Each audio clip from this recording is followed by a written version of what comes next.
Ok, bienvenue à tous dans cette session sur les bases de Python. Aujourd'hui, nous allons explorer les éléments fondamentaux du langage Python, y compris les variables, les chaînes de caractères, les nombres et l'utilisation des commentaires. Ces concepts sont nécessaires pour tout développeur Python, surtout pour les débutants. C'est bien de les connaître maintenant. Ok.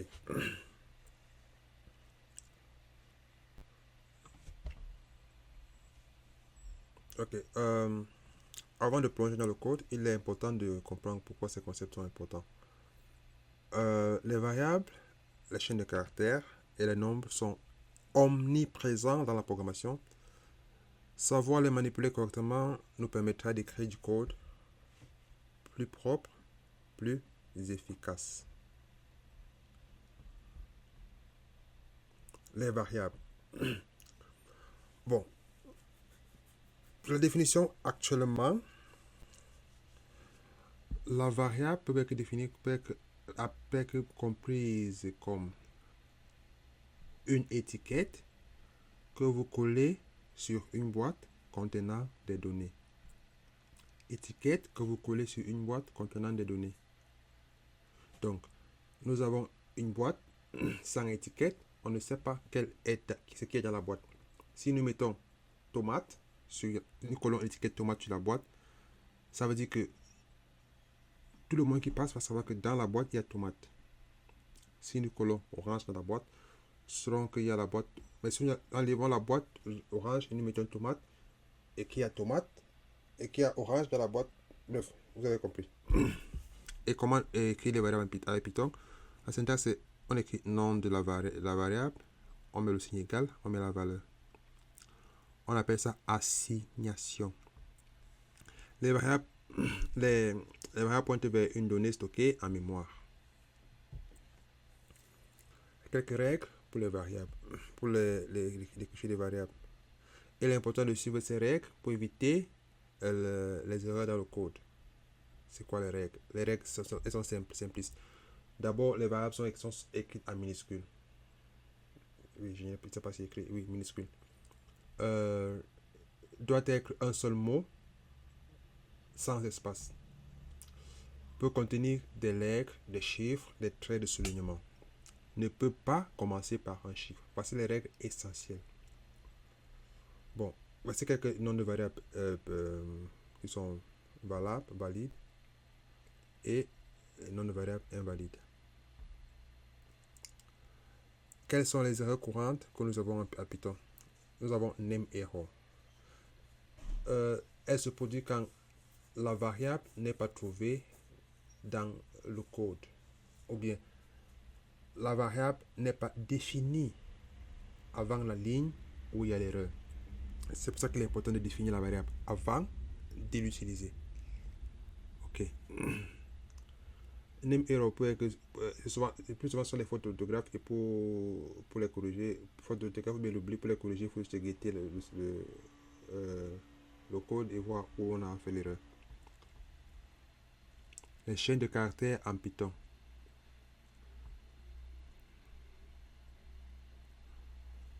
Ok. Les chaînes de caractères sont des fondamentaux pour manipuler le texte avec Python. La flexibilité d'utiliser les guillemets ou les doubles guillemets pour déclarer les chaînes de caractères. Déclarer. Ok, déclarer les chaînes de caractères. Facilite le développement avec Python. Pourquoi cela? Ok, bon, regardez.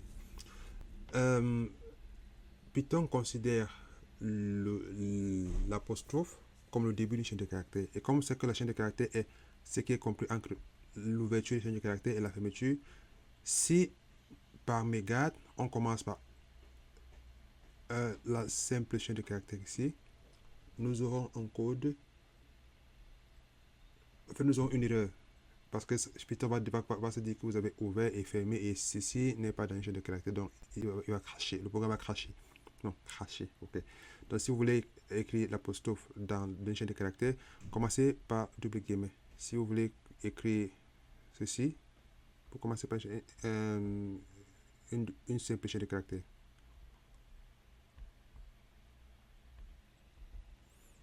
Les opérations avec les chaînes de caractères. Nous avons l'indexation. Souvent, on veut savoir à quelle position, en fait, quelles sont les positions, quel caractère se trouve à quelle position dans une chaîne de caractères. Et pour cela, bon, on va tester tout ce code en pratique, sur la présentation, pour la théorie. Pour cela, bon, il faut savoir que l'indexation commence en programmation, généralement, commence par 0. Dans quel langage de programmation commence par 0? Donc, si on veut savoir quelle est la première lettre du mot Python, on déclare Python d'abord. Après, on déclare la première lettre, mot 0. OK. Pour découper les chaînes de caractères, voici la syntaxe. Quand on dit chaîne, donc c'est la variable dans laquelle on inscrit la chaîne, ça peut être le mot. On met le caractère, en fait, pour découper les chaînes de caractères, on va définir une sous-chaîne. Donc, on veut savoir le début de la chaîne qu'on veut. Si on veut savoir quel caractère se trouve entre la première et la quatrième, par exemple, dans la première et quatrième position de la chaîne de caractères, on aura ceci comme chaîne de caractères. Bon, ici c'est l'exemple avec Python. L'opération avec les chaînes, on a maintenant concaténation et réplication. Bon, pour concaténer les chaînes, concaténation des chaînes, c'est juste l'addition des chaînes de caractères. Si on dit, rappelez-vous bien, tout ce qui se trouve entre un guillemet, entre les guillemets simples ou double guillemets sont des caractères. La concaténation sera simplement l'addition des chaînes de caractères. Voici un exemple, on a Alice Dupont, on a prénom Alice, nom Dupont, on a prénom non complet avec l'expression milieu, mais prénom, espace, donc on ouvre les chaînes de caractères, on ouvre les guillemets, on met l'espace, on ferme les guillemets. Ça, c'est une chaîne de caractères. Et non. Ok. Et aussi, parfois, on veut écrire disons, on écrit les comics, les mangas, et là, il y a un caractère qui dit ha ha ha ha, peut-être que 28 fois. 28 ha, on peut mettre ha une fois et on multiplie par le numéro qu'on veut. C'est possible. Maintenant, chercher et remplacer les caractères dans une chaîne de caractères. Bon, pour chercher, disons par exemple, on veut trouver l'index, la première. Ah, ok. Nous avons par exemple la méthode find. La méthode, c'est une fonction construite à Python. On dit construire une fonction intégrée déjà à Python. On veut trouver peut-être on veut savoir s'il y a peut-être dans la phrase bienvenue à Python, si à Python, on met text.find et ici on met le caractère qu'on cherche. Et ça va nous donner l'index de la première chaîne, la première occurrence. Donc s'il y a Python 5 fois, ça nous donnera l'index de la première fois où il y a Python. S'il n'y a pas, ça nous donnera -1. -1 veut dire faux. Bon, -1. Pour remplacer, disons qu'on veut remplacer le mot Python ou bien programmation par notre mot, on passe la variable texte. Pour la méthode replace, on met l'ancien et le nouveau. Ça remplace les occurrences de l'ancienne par le nouveau. Mais le problème, c'est que, pas un problème, il faut comprendre que s'il y a plusieurs occurrences de Python dans la chaîne de caractères, ça va tout remplacer. Bon, vous voyez que souvent dans les fichiers Word, on va remplacer un élément par plusieurs éléments, n'est-ce pas? Dans le fichier Word, on va remplacer un caractère. On va remplacer par exemple, bon, disons, on a copié le devoir d'un ami et dans le devoir il y a son nom. On peut chercher la méthode de replace pour nous faire remplacer toutes les occurrences de son nom par le nom, comme ceci. Les conversions de cases. Bon, il y a plusieurs types de conversions de cases. Voici les plus populaires. Upper, lower, title. Bon, upper transforme la case en majuscule. Uppercase, lowercase, lowercase transforme la case en les cases. Case, c'est case en minuscule complètement. Et title mais chaque mot de la chaîne de caractères, chaque premier lettre de la chaîne de caractères, non, chaque premier caractère de la chaîne de caractères en majuscule.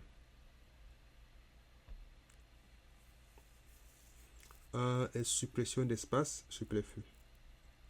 Ok. Ceci est important quand nous traitons avec les utilisateurs. Souvent, l'utilisateur, quand vous dites par exemple insérer un message ou bien insérer, je sais pas, un mot de passe, bon, pas de mot de passe, écrivez un message. Souvent, l'utilisateur peut mettre un espace avant, un espace après. Bon. Si on va enlever les deux espaces au début et à la fin, on utilise la méthode strip, comme ici, point strip. Si on va enlever juste l'espace au début et laisser l'espace à la fin, on appuie L strip, ça veut dire left strip, enlève l'espace à gauche. Si on va enlever l'espace à droite, ça veut dire à la fin, L strip. Quand on dit à la fin, c'est avant la fermeture du caractère, la chaîne de caractères, tant pour moi. On appuie R strip qui veut dire right strip. Les divisions et jonction.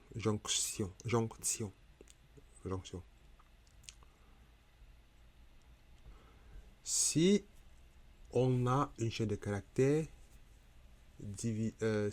où il y a une expression, bon, pas expression régulière, ou par exemple, on a une chaîne de caractères qui a les noms de fruits, et chaque fruit est séparé par une virgule, on peut transformer cela en liste. Ok? Donc, on appuie la méthode split et on met le séparateur entre guillemets dans les parenthèses. Et vice versa, si on a peut-être une liste de fruits et on veut dire fruit préféré égale, deux points, et pomme, virgule, banane, virgule, cerise. Ou bien pomme tirée cerise, ça dépend de ce qu'on veut. On peut juste faire l'inverse, on met join et on met comme ici, on a mis l'espace dans un cachet de caractère point join et on met le nom de la variable. Ça n'est qu'une liste. Vérification d'appartenance. Bon, on veut savoir, par exemple, si un mot est dans un texte. On va utiliser le mot-clé in. C'est pour ça que Python est magnifique. C'est presque l'anglais, la logique, la façon de penser. On veut savoir si Python, le mot Python est dans la phrase Python est amusant. On dit quoi? Python in, entre guillemets Python in text. Si c'est dans le texte, il y en a true. Sinon, on aura false. Ajout de tabulation et des sauts de ligne. Bon. Tabulation, c'est un ensemble de caractères espaces. Oui, il y a un bouton de tabulation sur le clavier. Et saut de ligne. Bon, pour le faire, programmatiquement, on a les slash T pour tabulation, slash N pour new line, nouvelle ligne. Bon, si on écrit ce code, on aura ce résultat. Si on écrit ce code, on aura ce résultat. Bon, nous allons le pratiquer en détail de façon, nous allons beaucoup l'écrire, beaucoup le faire dans nos codes, donc ne vous inquiétez pas. Les chaînes littérales formatées ou f-strings.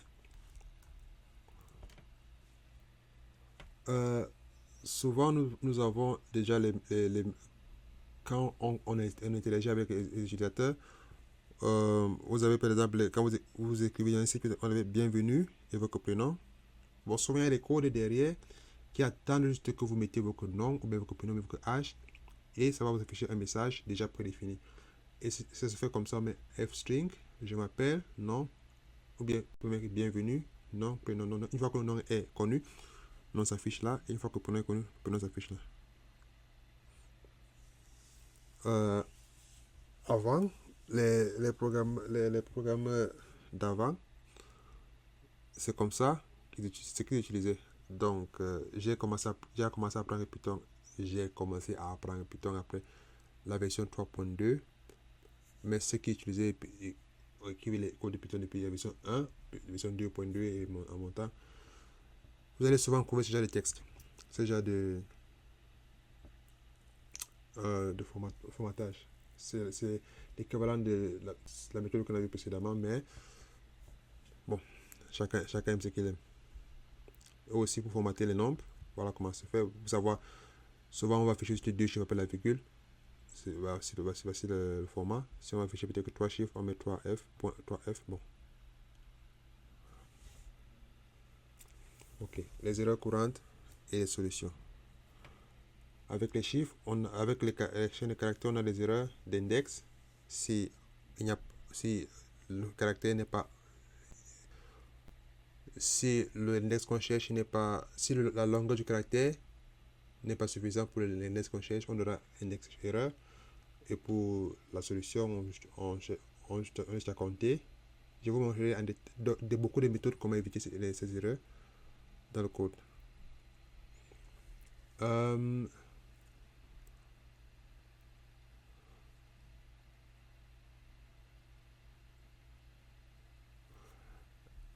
Les type error. Les type errors sont causés par les opérations invalides entre les types incompatibles. Donc, par exemple, si on va additionner un nombre et une chaîne de caractères, on aura un type error. Pour cela, il faut d'abord convertir et vice versa. Mais pour cela, il faut convertir tout au type exact. Pour convertir un nombre à un type error, il y a string, mais cela ce sera dans les pratiques quand on montrera cela. Bon, exercice, on le fait aussi dans les pratiques, mais vous pouvez regarder, vous aurez le support de cours pour lire paisiblement à votre rythme. Les nombres avec Python. Les nombres avec Python, bon, nous avons les entiers,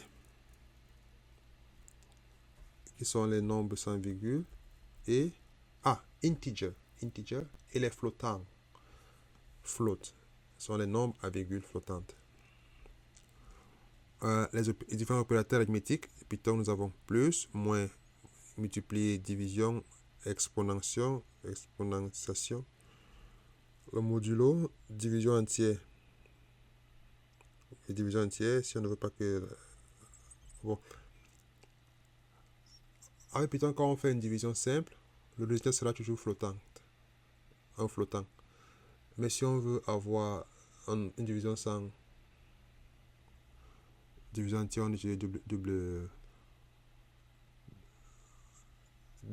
division. C'est une double division. On a un plus petit, plus grand, plus petit ou égal, plus grand ou égal. Travailler avec les nombres. Bon.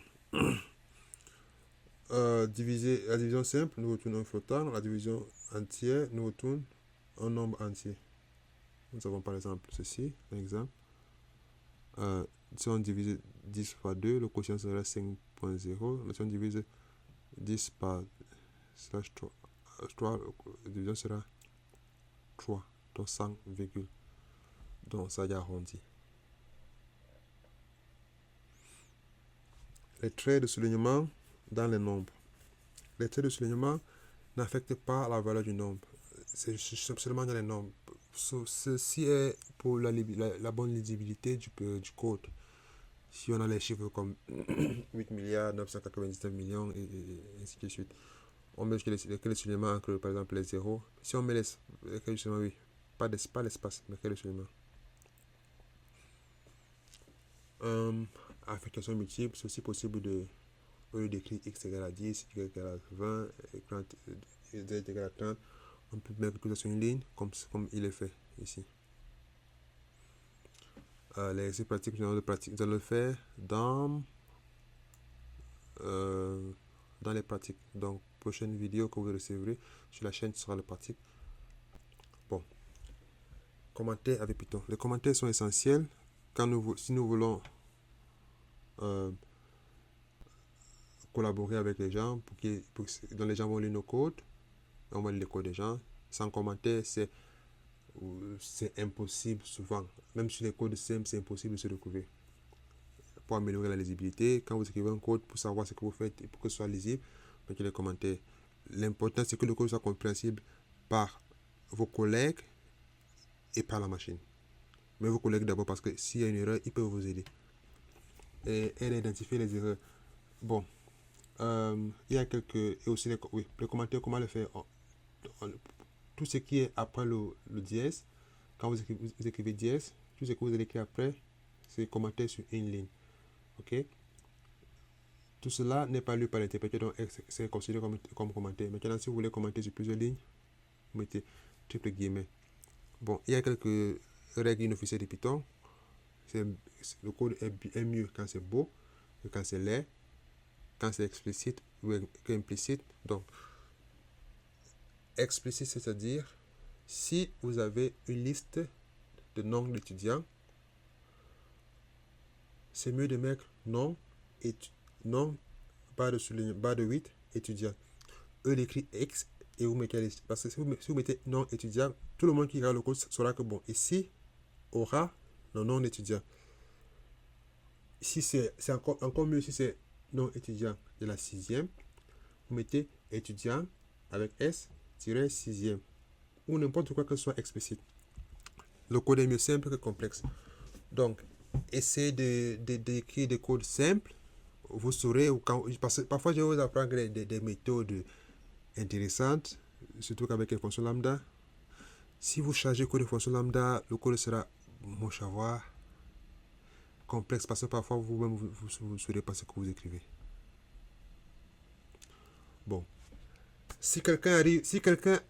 Bon, écrivez en commentaire, je suis arrivé à la conclusion, ou bien j'ai lu la conclusion.